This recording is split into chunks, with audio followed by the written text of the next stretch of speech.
Bem-vindos ao Neo Explica. Hoje, Guilherme Lopes, diretor executivo da Neocert, desvenda as complexas políticas de remediação para a conversão de florestas nos padrões FSC e PFC. Guilherme, para começar, quando uma empresa é obrigada a adotar a estrutura de remediação? Bom, vamos tentar resumir rápido aqui, mas a estrutura de remediação ela começa a ser aplicável a partir do momento em que, ao adquirir uma nova área, somando ela à área atual do escopo, ou se for uma certificação nova, né, já partindo do pressuposto dessa área que está sendo pleiteada para certificação, a área convertida tenha ultrapassado 5% da área total, né, ou 1.000 hectares. Né? Então, as duas coisas têm que funcionar. Então, não pode atingir 5% da área total do escopo, e isso está limitado a 1.000 hectares. Então, esse é o primeiro ponto. Se ultrapassar esses limites, então tem que lançar a mão da estrutura de remediação. E quais aspectos devem ser considerados na estrutura de remediação? Para a estrutura de remediação, tem que ser considerado aspectos sociais e ambientais. Vamos focar primeiro no ambiental, que é basicamente área convertida, né? Se a área convertida ela foi convertida por terceiros, não foi de responsabilidade do atual manejador, a responsabilidade do atual manejador é sobre 20% da área que tenha sido convertida. Se foi a própria empresa, o próprio atual manejador, que fez a conversão entre 1994 e 2020, aí a remediação ela não é mais parcial, a gente chama de remediação total. Então, a remediação ou essa compensação, né, ela pode chegar a 1 para 1, ou seja, 1 hectare convertido para 1 hectare que tem que ser remediado ou compensado. Então, esse é o primeiro ponto. Entendido. E sobre a execução? Onde essa compensação deve ser feita? O primeiro desafio é de definir a forma de como fazer essa compensação ambiental, em qualquer um dos dois casos, né, seja 20% da área convertida ou 1 para 1, né, o primeiro grande desafio é onde fazer a remediação ambiental. Então, o padrão traz ali as possibilidades, né, de fazer na própria área, dentro dos limites da área onde houve a conversão, numa área imediatamente adjacente, ou dentro da mesma bacia hidrográfica, dentro do mesmo município.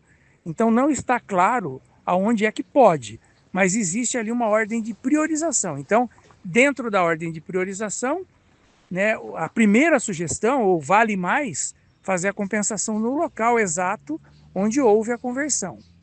Então, o local é a primeira dúvida que gera. Então, na hora que for fazer o plano de remediação, tem que apresentar onde vai fazer e a justificativa de por que vai fazer ali e não no lugar onde houve a conversão. Vai fazer não exatamente no lugar, por que não? Qual é a justificativa de poder fazer, né, na segunda alternativa, que é na área adjacente, na área um pouco mais longe, né, na mesma bacia hidrográfica, ou no mesmo município, enfim, isso tem que ter uma justificativa plausível e isso tem que ser apresentado no plano de remediação. Além do local, como deve ser feita a remediação na prática?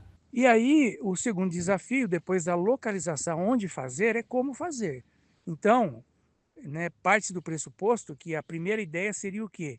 Reconverter, ou seja, pegar uma área que tenha sido convertida, por exemplo, em plantação e transformar a plantação numa área de conservação. Então, esse seria, né, na ordem de prioridade, né, a primeira alternativa. Depois seria o quê?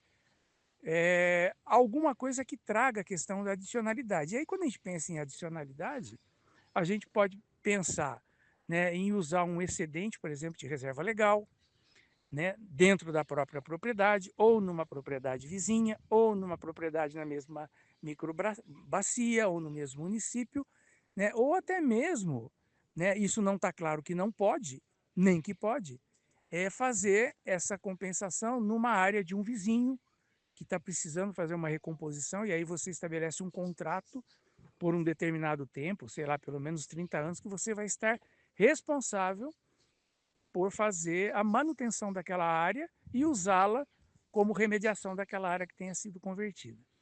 Então, também não está claro se pode ou se não pode, mas tem que se submeter, né, essa ideia dentro de uma estrutura, dentro de um framework de remediação, e submeter esse plano, considerando essas possibilidades, né, para que o FSC, então, analise o plano que foi apresentado.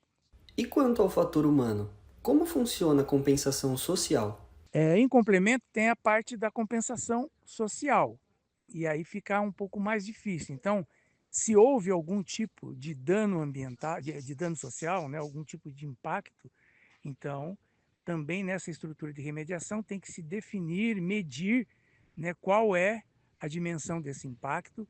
Isso tem que ser feito junto com, né, a possível parte interessada ali que tenha sido impactado, né, tem que ter um processo ali de conversa, né, e de chegar num acordo que as medidas que estão sendo propostas do ponto de vista social atendem aquela comunidade que está se sentindo impactada por aquela conversão que houve na época em que houve, né? Então, também em complemento tem que ter também um estudo, uma proposta bem embasada da remediação social. Quais são os maiores gargalos atuais para a aprovação desses planos no Brasil? E, na minha opinião, alguns dos principais desafios aí sim da estrutura de análise do plano de remediação seria, primeiro, quem vai julgar isso é uma parte interessada independente, então não é a certificadora, também não vai ser a estrutura do FSC, vai ser uma empresa de consultoria, um especialista, né, que se candidatou para poder analisar esses planos de remediação e ele vai ser indicado pelo próprio FSC Internacional. Então, até agora no Brasil, nenhuma empresa submeteu um plano de remediação. Acho que tem 2 no mundo, então a gente não sabe hoje quem são essas empresas que podem avaliar esses planos de remediação. Pode ser uma empresa de fora, pode ser uma empresa absolutamente rígida do ponto de vista ambiental e social, que não aprove o plano, né? Então, a insegurança da empresa em submeter um plano hoje é quem vai analisar isso? Não se sabe. E uma certificadora, ela até poderia ser uma parte interessada para fazer essa análise, só que depois ela não vai poder atuar como certificadora dessa empresa que submeteu o plano de remediação. Então, há uma discussão junto ao FSC Internacional para que as certificadoras possam ser legítimas nesse processo sem ter conflito de interesse, sem ela ter que abrir mão daquele processo de certificação ao julgar o plano de remediação. Então, esse é um grande desafio, né? Quem vai analisar e o fato de não ter nenhum processo ainda em andamento no Brasil para a gente entender de fato como que a coisa vai acontecer. Para finalizar, você enxerga oportunidades estratégicas nesse processo? E dentro dessa linha de oportunidades, né, eu acho que uma grande oportunidade para fazer a alocação ou o plano de remediação ambiental seria, por exemplo, pegar uma área do Estado que precisa de uma recuperação e o Estado não tenha recursos para fazer, e essa empresa candidata coloque no seu plano de remediação uma área como essa, né? E aí pode ser uma área do Estado, pode ser uma área de um vizinho que precisa fazer uma restauração e não tem condições de fazer isso, pode haver uma parceria, né, sem que a empresa candidata ela tem que comprar a área, ela pode fazer um contrato de longo prazo e estabelecer o seu plano de compensação ambiental em parceria com o vizinho ou com uma área de conservação do Estado, porque aí pode implementar inclusive projetos, né, de geração de crédito de carbono, enfim.